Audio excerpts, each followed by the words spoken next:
Nucleus बाहर वाले, सबसे बाहर वाले इलेक्ट्रॉन के ऊपर लट रहे हैं। एटॉमिक साइज का क्या चलता है, उल्टा।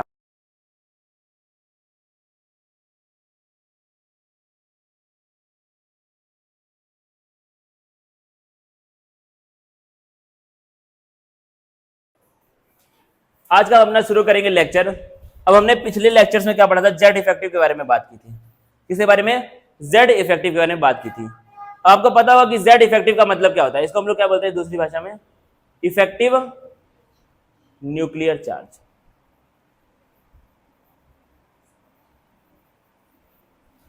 मतलब क्या है, रियल में न्यूक्लियस का कितना फोर्स लगेगा किसके ऊपर, आउटर मोस्ट इलेक्ट्रॉन के ऊपर, आउटर मोस्ट शेल के इलेक्ट्रॉन के ऊपर न्यूक्लियस का रियल में कितना फोर्स लगेगा, उसको हम लोग क्या बोलते हैं, इफेक्टिव न्यूक्लियर चार्ज। अब एक चीज हमने अगर यहां पर हम देखें, मान लो क्या एक स्पीसीज है, उसका नाम है ए, क्या नाम है उसका, ए। अगर ए से हम निकाल देंगे एक इलेक्ट्रॉन तो वो क्या बन जाएगा, ए प्लस बन जाएगा, ए के ऊपर एक पॉजिटिव चार्ज, और एक अगर उसको दे देंगे तो क्या बन जाएगा, ए नेगेटिव बन जाएगा। अब आपको ये सोचना है इन तीनों में से किसका जेड इफेक्टिव ज्यादा होगा, जेड इफेक्टिव किसका ज्यादा होगा।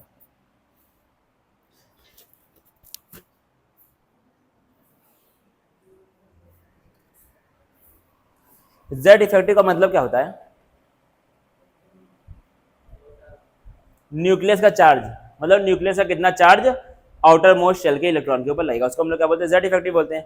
अगर एक इलेक्ट्रॉन ए को दे दिया तो क्या हो गया, नंबर ऑफ इलेक्ट्रॉन्स बढ़ गए। कौन बढ़ गए, नंबर ऑफ इलेक्ट्रॉन्स बढ़ गए, यानी कि जो इलेक्ट्रॉन लगाएंगे फोर्स वो भी क्या बढ़ गई, फोर्स ऑफ रिपल्शन क्या हो चुकी है, बढ़ चुकी है। अगर फोर्स ऑफ रिपल्शन बढ़ गई तो जेड इफेक्टिव क्या हो जाएगा, कम हो जाएगा। क्या हो जाएगा, जेड इफेक्टिव कम हो जाएगा। यानी कि नेगेटिव से ये क्या होता है, इनवर्सली प्रोपोर्शनल, और पॉजिटिव से क्या होता है, पॉजिटिव में क्या हुआ, एक इलेक्ट्रॉन तुमने निकाल लिया तो क्या हो गया, इलेक्ट्रॉन कम हो गए, इलेक्ट्रॉन कम हो गए तो उनका फोर्स भी क्या हो गया, कम हो गया, फोर्स हो गया कम तो क्या हो गया, आपका जेड इफेक्टिव बढ़ गया। तो यानी कि अगर हम लोग ऐसे लिखे, देखना भाई, अगर मैं ऐसा लिखूं तो क्या ये सही होगा,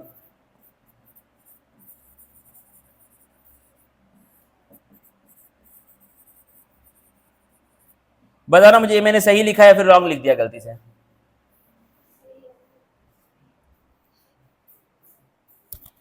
सही लिखा ये, इसी का उल्टा हमने पढ़ा था किसमें,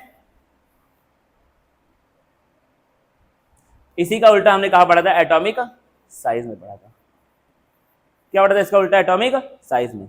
एटॉमिक साइज क्या था, नेगेटिव के साथ डायरेक्टली था और पॉजिटिव के साथ क्या था, इनवर्सली। यानी कि एटॉमिक रेडियस या फिर एटॉमिक साइज जो होता है वो क्या होता है, जेड इफेक्टिव का उल्टा होता है। जहां जेड इफेक्टिव बढ़ेगा वहां रेडियस क्या हो जाएगा, कम हो जाएगा, जहां रेडियस बढ़ेगा वहां क्या हो जाएगा, जेड इफेक्टिव कम हो जाएगा। यानी कि एटॉमिक रेडियस का उल्टा क्या होता है, जेड इफेक्टिव होता है। क्या तुमको इतना है समझ में, ठीक है ना भाई। अब देखना आगे, अगर मैं तुमसे एक सवाल पूछूं,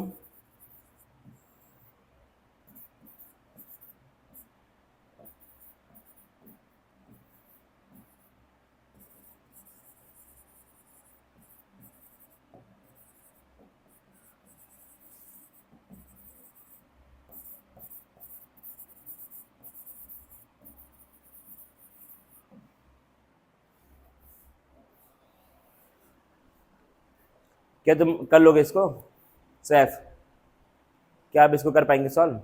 इसको आपको अरेंज करना है किसमें, इंक्रीजिंग ऑर्डर में जेड इफेक्टिव को, मतलब पहले सबसे कम वाला फिर उससे ज्यादा फिर सबसे ज्यादा। सबसे ज्यादा जेड इफेक्टिव किसका होगा इनमें से, मैं चाहूंगा सैफ से पूछना, सबसे ज्यादा जेड इफेक्टिव इन तीनों में से किसका होगा, किसका, इसका। मैं सेम सवाल शहद से चाहूंगा पूछना, ये हिल गया क्या, मैं चाहूंगा शहद से पूछना सेम सवाल। एन कचरा कैसे हो गया इतना यहाँ पर, और अमित से चाहूंगा सेम सवाल पूछना, सबसे ज्यादा किसका होगा, ऑर्डर नहीं, सबसे ज्यादा। तो फिर वही तो आपने बता दिया, मैं थोड़ी ना बोल रहा हूँ कि तुम्हारा रॉन्ग है, मैं उसके बाद फिर अमित से पूछ रहा हूँ। अगर मैं पहले बोल दूंगा तुम्हारा सही है तो फिर उससे पूछने का मौका ही नहीं मिलेगा मुझे। बैठ जाओ सब लोग, थोड़ा कंसंट्रेशन के साथ आपको बैठना पड़ेगा यहाँ पे, इसलिए मैंने एकदम क्लियर कट लिख दिया है।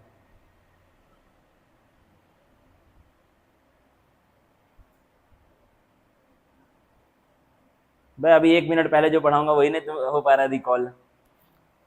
एन ए माइनस कौन कौन बोला था?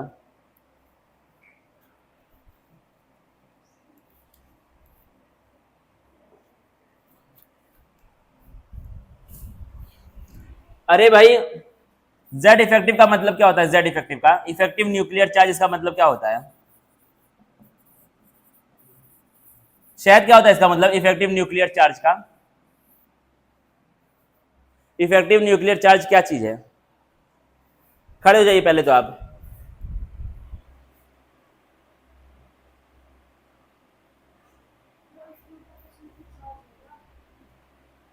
किसके ऊपर है? होता है तो फिर न्यूक्लियस के ऊपर माइनस भी होता है क्या चार्ज कभी? अच्छा न्यूक्लियस के ऊपर पॉजिटिव चार्ज क्या होता है भाई अमित?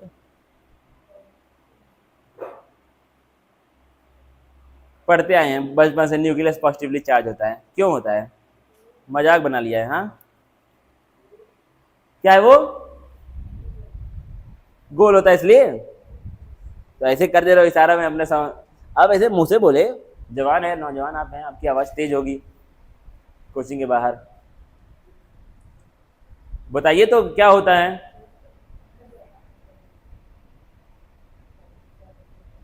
जानते हो तुम लोग जो बोलते हो ना, इतना धीरे बोल देते हो किसी भी चीज को कि मुझे अपना ऐसा रहता है तो मेरा कान खराब है, ये फिर तुम बोल धीरे रहो तो मैं कंफ्यूज जाता हूँ ऐसे।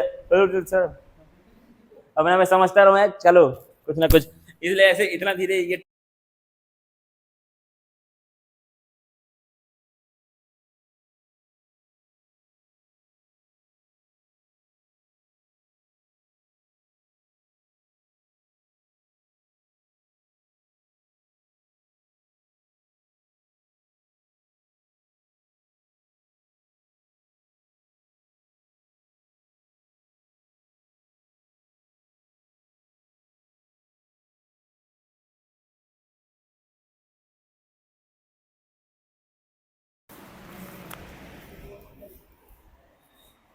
राम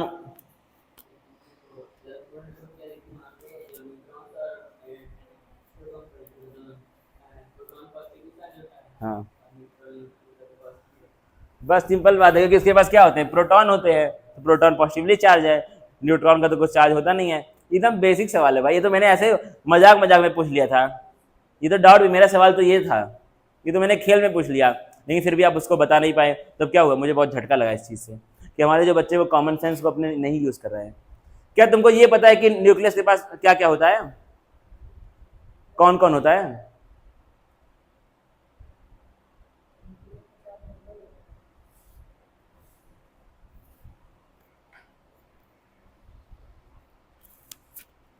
यार हम लोग एक चैप्टर अभी आए हैं पढ़ करके इससे पहले, समझ रहे हो?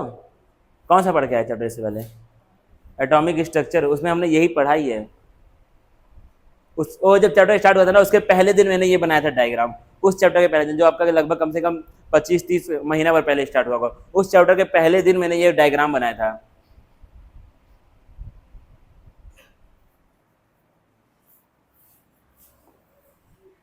क्या होगा भाई? न्यूक्लियर ये नहीं पता कि न्यूक्लियस के अंदर कौन कौन होता है, तो तुम ये सब क्या पढ़ रहे हो? ये सब तो तुम्हारा बेकार हो गया पढ़ना। सर क्या होता है न्यूक्लियस के अंदर? न्यूक्लियस के अंदर कौन कौन रहते हैं? पूछा ही नहीं तुमसे, अब तो तुम्हारा चांस गया। जब मैं पहली बार पूछूं, अगर आप नहीं बता पा रहे हैं, और उसके बाद अगर मैं किसी और से पूछ रहा तब आप बता रहे, इसका मतलब कुछ ना कुछ उसके अंदर सस्पिशियस है। तुरंत आपको होता है बताना, तुरंत बताओ, या फिर वो सस्पिशियस हो गया मामला। बताइए।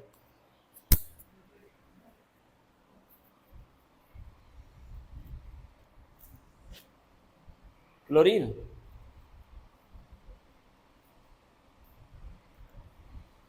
कौन रहता है? मैं नहीं बताऊंगा। क्लोरीन न्यूक्लियस के अंदर मेरा घर नहीं है। एक तो मैंने मेरा घर बनाया है, एक अपना बनाऊंगा शादाब के साथ, दोनों भाई खाएंगे वहीं समोसा वमोसा।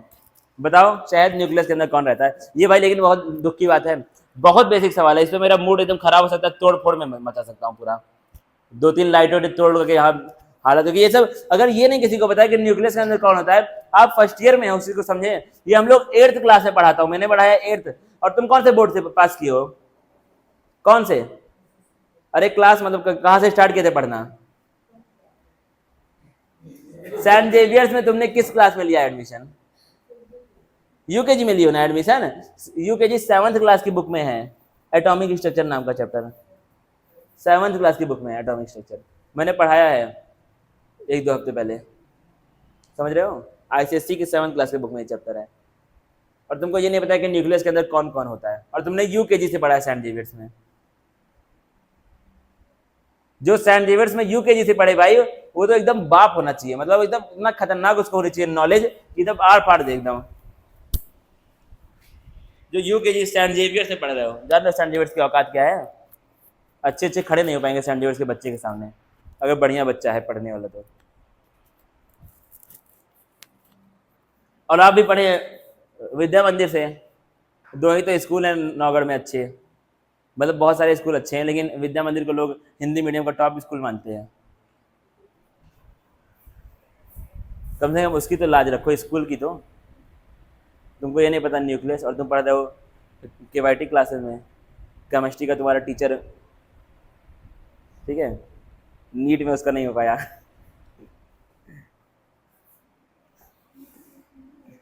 इस तरह मत करो भाई, ये सब चीजें आपको बेसिक पता होना चाहिए, आप घर पे पढ़ाई नहीं कर रहे हैं सैफ, अब आज हम जाके बात करेंगे आपके पिताजी से, दुकान में बैठेंगे आज जाके थोड़ा देर,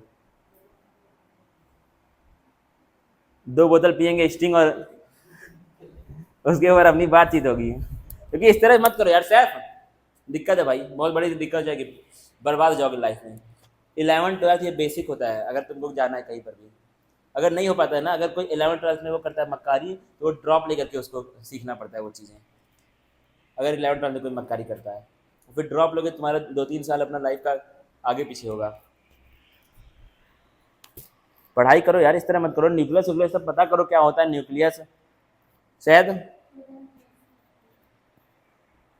और न्यूक्लियस के बाहर कौन होता है,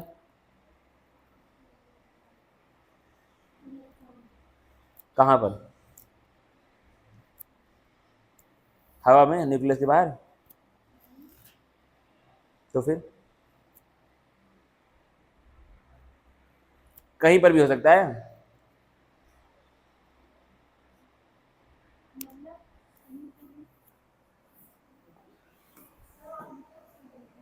किसमें, ऑर्बिटल्स में,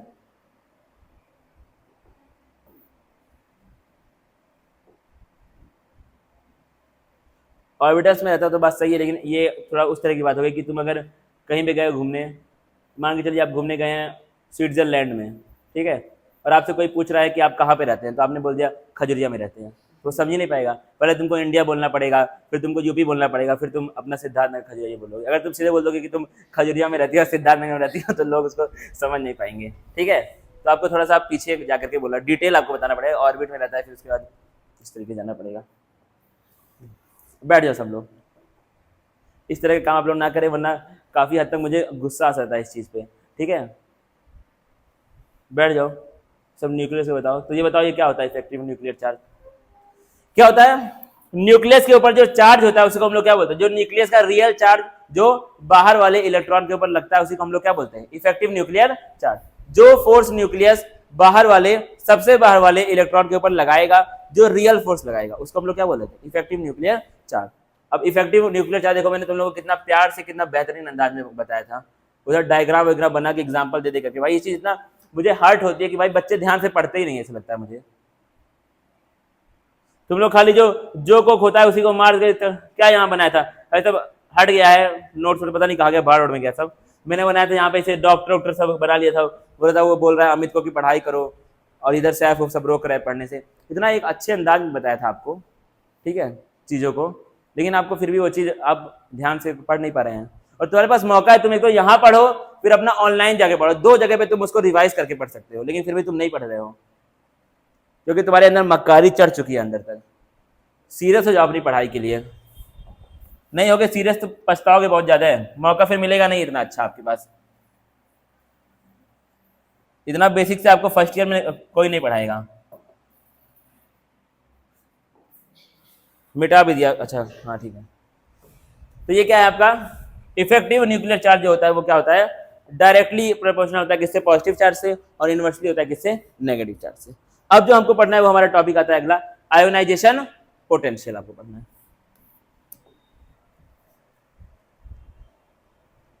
थोड़ा सा आप लाइफ में अपनी पढ़ाई के प्रति सीरियस हो जाएं, थोड़ा सा नहीं बहुत ज्यादा सीरियस हो जाएं।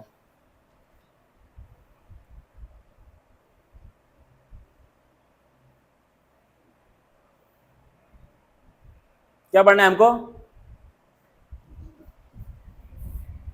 आयोनाइजेशन एंथैल्पी पढ़ना है। क्या पढ़ना है, आयोनाइजेशन एंथैल्पी। एंथैल्पी का मतलब क्या होता है,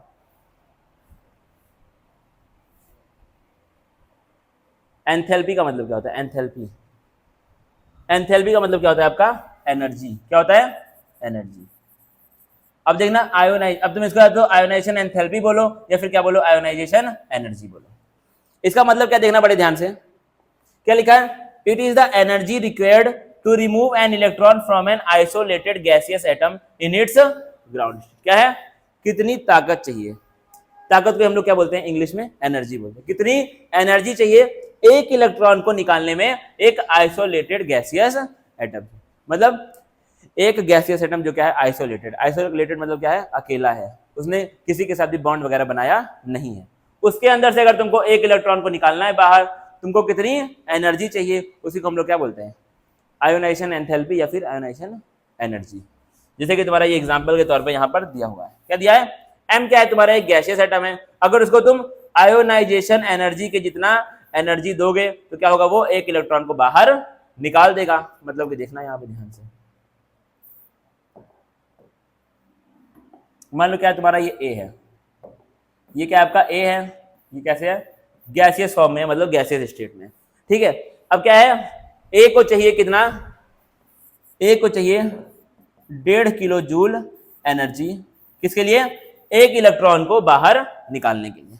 क्या क्या तुमने उसको 1.5 किलो जूल एनर्जी यहां पर दे दी, क्या करेगा वो 1.5 किलो जूल एनर्जी को यूज करके क्या कर देगा, एक इलेक्ट्रॉन को बाहर निकाल देगा। अब इलेक्ट्रॉन बाहर आ गया तो कौन सा चार्ज आएगा, जाहिर सी बात है पॉजिटिव आएगा, और साथ में क्या होगा, एक इलेक्ट्रॉन आपका बाहर निकल गया। इस एनर्जी को हम लोग क्या बोलते हैं, आयोनाइजेशन एनर्जी। मतलब क्या है, एक अकेले गैसियस एटम को, उसी को इंग्लिश में क्या बोलेंगे, आइसोलेटेड गैसियस एटम को जितना एनर्जी तुमने दी है एक इलेक्ट्रॉन को बाहर निकालने के लिए, उसी को हम लोग क्या बोलते हैं, आयोनाइजेशन एनर्जी बोलते हैं। अब देखना एक आपका कॉन्सेप्ट आता है सक्सेसिव आयोनाइजेशन। अच्छा यूनिट दिया हुआ है यहाँ पर, क्या दिया है, the unit of ionisation enthalpy is kilo joule पर mole and the unit of ionization potential is electron volt पर एटम।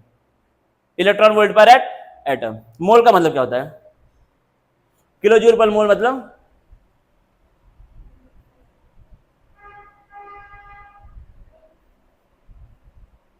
मोल मतलब क्या होता है, शायद मोल मतलब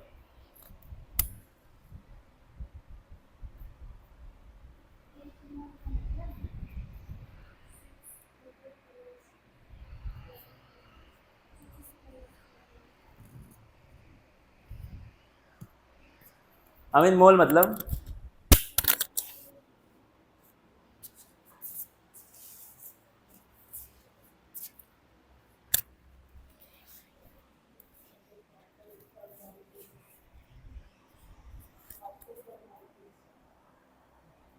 हाँ पार्टिकल,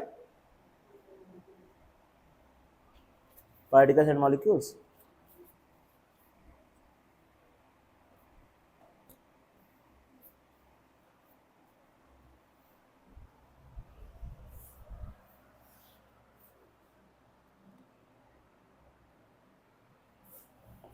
किलो जूल मतलब क्या होता है, किलो जूल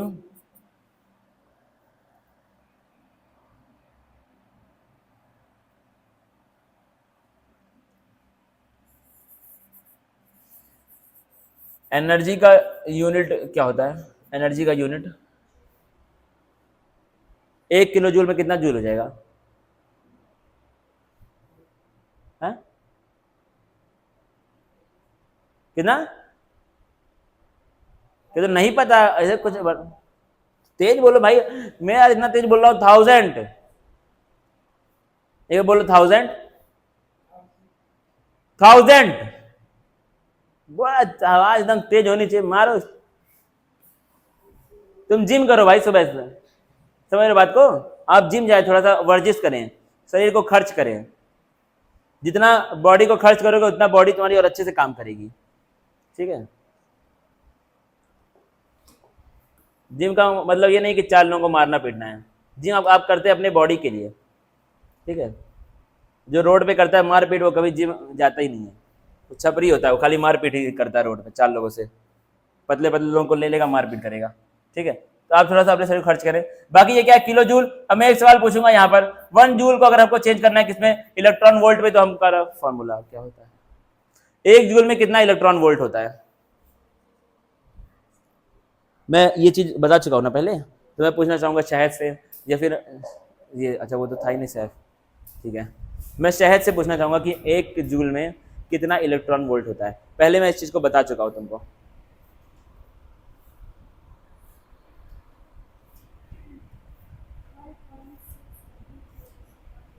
मानो बताओ अमित, कितना होता है 1 जूल में? बैठ जाइए। 1 जूल में कितना इलेक्ट्रॉन वोल्ट होता है?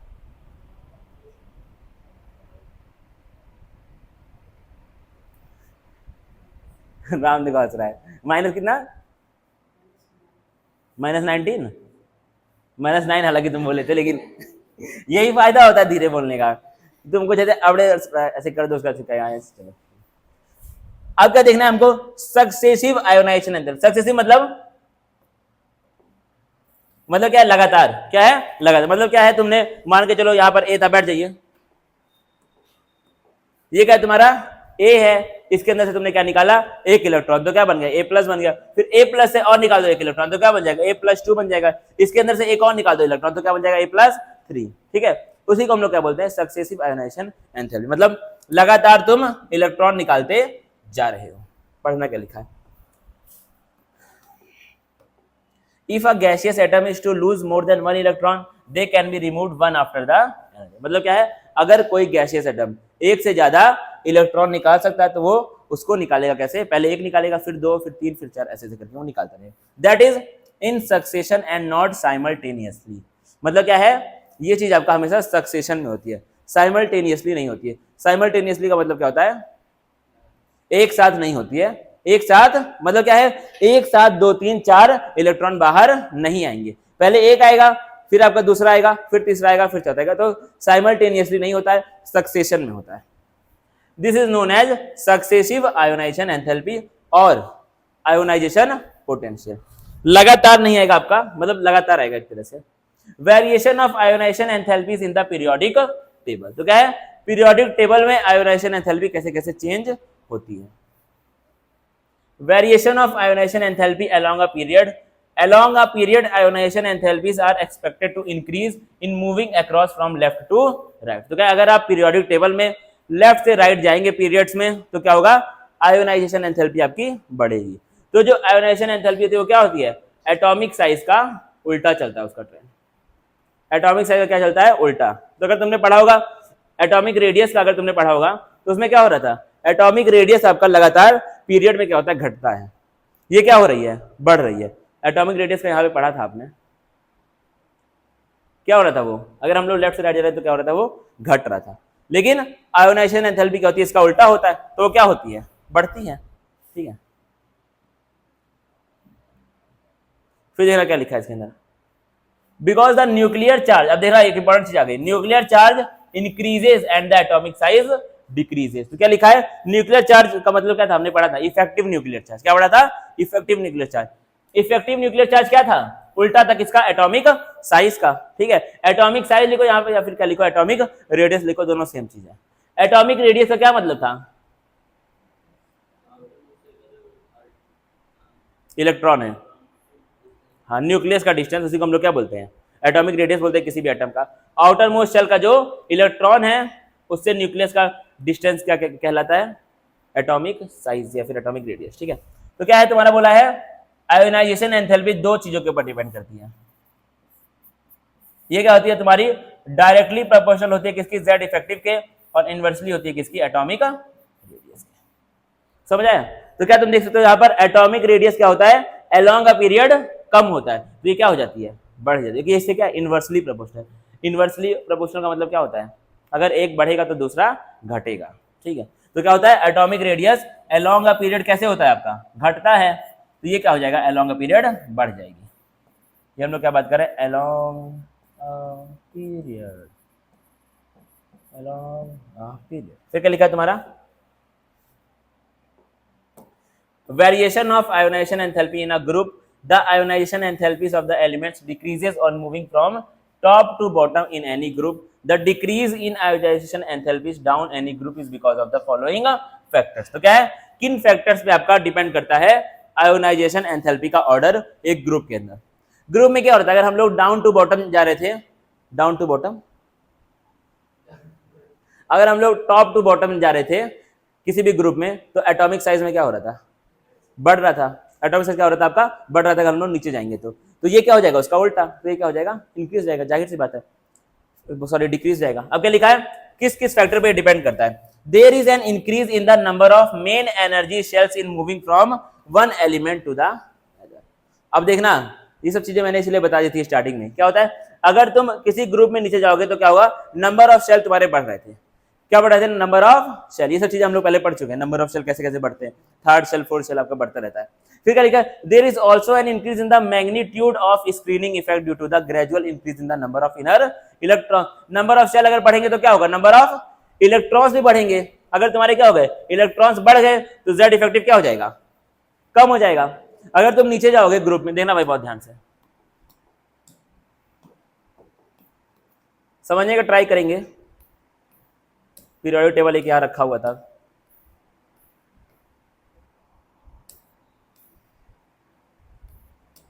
देना बहुत ध्यान से। क्या था, अगर हम लोग ग्रुप में नीचे जाएंगे तो क्या होते हैं, आपके नंबर ऑफ शेल बढ़ते हैं। क्या बढ़ते हैं, नंबर ऑफ शेल्स आपके बढ़ते रहते हैं। जब नंबर ऑफ शेल बढ़ेंगे, नंबर ऑफ शेल, अब देखना इसको लास्ट में लिखता हूं, यानी कि अगर आप डाउन द ग्रुप जाएंगे तो क्या होंगे, नंबर ऑफ शेल्स आपके बढ़ेंगे। अगर नंबर ऑफ शेल्स बढ़ेंगे तो जाहिर सी बात है नंबर ऑफ इलेक्ट्रॉन्स भी क्या होंगे, बढ़ेंगे। और अगर नंबर ऑफ इलेक्ट्रॉन्स बढ़ गए तो क्या होगा, फोर्स ऑफ रिपल्शन भी आपका बढ़ेगा। और अगर फोर्स ऑफ रिपल्शन बढ़ गया तो क्या होगा, जेड इफेक्टिव आपका कम हो जाएगा। और जेड इफेक्टिव क्या होता है, आयोनाइजेशन एंथैल्पी क्या होता है, directly proportional to Z effective.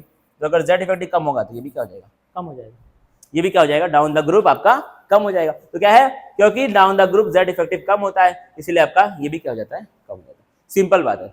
और अगर ज्यादा अंदर पूछे तो क्या होगा, नंबर ऑफ शेल बढ़ते हैं और क्या बढ़ते हैं, नंबर ऑफ इलेक्ट्रॉन बढ़ते हैं, इसीलिए तुम्हारा ये भी क्या हो जाता है, कम हो जाता है। सिंपल बात है, सब कुछ लिंक्ड है, अलग से कुछ भी नहीं, सब लिंक्ड है आपस में। ठीक है, फिर क्या लिखा है, वेरिएशन अलोंग पीरियड। अब क्या है, एक्सेप्शन भी बहुत सारी इसमें आपकी होती है। ठीक है, टाइम कितना हो रहा था मुझे बता देना। ठीक है, अब इसके आगे हम लोग कल पढ़ने का ट्राई करेंगे, और बाकी संडे के दिन क्या होगी, आपकी एक्स्ट्रा क्लास होगी इस चैप्टर की। क्योंकि ये चैप्टर अगर सैटरडे तक खत्म हो गया तो अच्छी बात है, नहीं हुआ तो अभी मुझे लग रहा है कितना बाकी है, ज्यादा ही बाकी, अच्छा हल्का सा ही बाकी है। इलेक्ट्रोनेगेटिविटी, इलेक्ट्रॉन, बस हो गया। ठीक है, खत्म। Metallic and non metallic character, बस डायगोनल। हाँ ठीक है, ये चैप्टर आपका खत्म, लेकिन अभी वही बाकी है ना, हिस्ट्री तो मैंने पढ़ाया ही नहीं है। हिस्ट्री ऑफ पीरियोडिक टेबल है, वो पूरा ही बाकी है, 2-3-4 पेज का। ठीक है, देखेंगे अगर संडे तक हो पाएगा अच्छी बात है। आज कौन सा दिन है, फ्राइडे, सैटरडे, संडे। ठीक है, चलो ट्राई करेंगे, अगर हो जाएगा तो अच्छी बात है, वरना संडे को एक्स्ट्रा क्लास हो जाएगी। सभी लोग जा सकते हैं अभी फिलहाल के लिए। बारिश हो रही है क्या, इसको बंद कर दो।